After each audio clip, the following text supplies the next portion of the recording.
السلام علیکم دوستوں، کیا آپ نے کبھی محسوس کیا ہے کہ کسی کی ایک سخت بات آپ کا پورا دن خراب کر دیتی ہے؟ یا شاید آپ خود کسی کو تنقید کا نشانہ بناتے ہیں اور بعد میں پچھتاتے ہیں؟ آج ہم بات کریں گے تنقید کیوں بری ہوتی ہے اور کیسے ہم اسے بہتر طریقے سے استعمال کر سکتے ہیں۔ تنقید کیا ہے؟ سادہ الفاظ میں تنقید کا مطلب ہے کسی کی غلطی یا کمی کو بتانا، لیکن مسئلہ تب ہوتا ہے جب یہ تنقید سخت، ذاتی یا بے وجہ ہو جاتی ہے۔ قسم کھا لیں اس بات کی کہ آپ کسی پہ تنقید نہیں کریں گے۔ کرٹیسزم یا تنقید کچھ نہیں دیتی، کوئی تبدیلی نہیں لاتی۔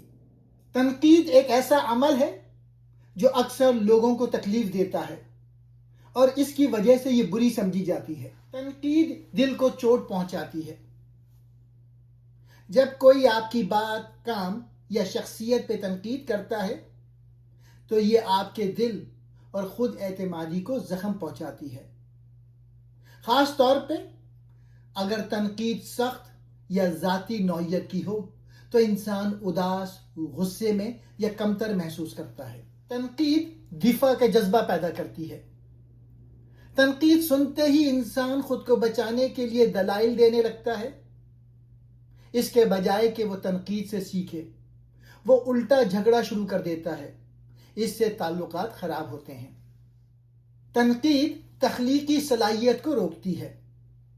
اگر کوئی فنکار، لکھاری یا کاروباری شخصیت ہر وقت تنقید کا ڈر رکھے تو وہ نیا کچھ کرنے سے گھبراتا ہے۔ ڈر لگتا ہے کہ لوگ کیا کہیں گے۔ اس لیے بہت سے لوگ اپنے آئیڈیاز چھپا لیتے ہیں یا آگے نہیں بڑھتے۔ تنقید ناکامی کا خوف بڑھاتی ہے۔ مسلسل تنقید سے انسان سوچنے لگتا ہے کہ میں کچھ بھی ٹھیک نہیں کر سکتا۔ یہ خود اعتمادی کم کرتی ہے اور ڈپریشن یا مایوسی کا باعث بن سکتی ہے۔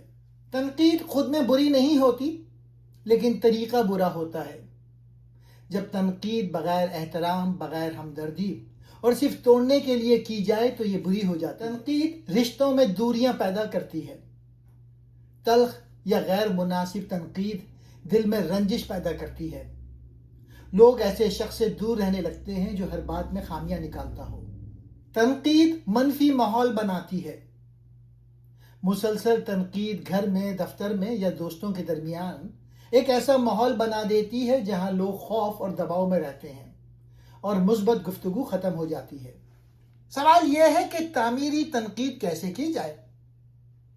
تعمیری تنقید وہ ہوتی ہے جو دوسروں کو توڑنے کے بجائے بہتر بنانے میں مدد دے۔ یہ بری تنقید سے بالکل مختلف ہے۔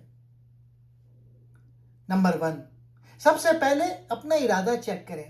پوچھیں خود سے، کیا میں واقعی اس شخص کو بہتر بنانا چاہتا ہوں یا صرف اپنا غصہ نکالنا چاہتا ہوں؟ اگر ارادہ مدد کرنے کا ہے تو ہی آگے بڑھیں۔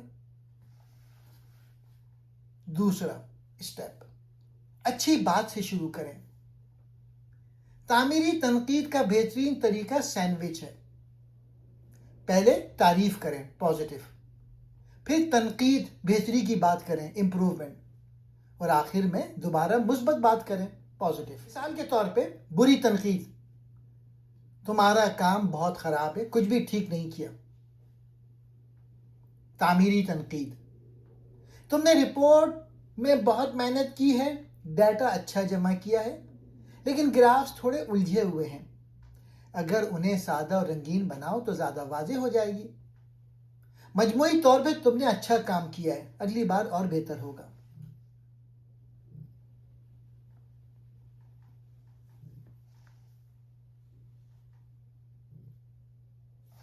میں یا ہم کا استعمال کریں، تم کا کم، یہ دوسروں کو کم دفاعی بناتا ہے۔ برا طریقہ یہ ہے، تم نے غلط کیا ہے۔ اچھا طریقہ یہ ہے، مجھے لگتا ہے کہ اگر ہم اس طرح کریں تو بہتر ہو سکتا ہے۔ صرف غلطی نہ نکالیں، حل بھی دیں۔ عوام میں تنقید نہ کریں، ایک دوسرے سے تنہائی میں نرم لہجے میں بات کریں۔ جب دوسرا شخص پرسکون ہو تب کریں۔ سنیں بھی، تنقید کرتے وقت دوسروں کی بات سنیں، شاید اس کی کوئی وجہ ہو۔ یہ بات چیت بن جائے گی، نہ کہ ایک طرف حملہ۔ تنقید اس وقت تک بری ہے جب تک اس کا مقصد توڑنا ہو۔ جب مقصد بہتر بنانا ہو تو وہی تنقید نعمت بن جاتی ہے۔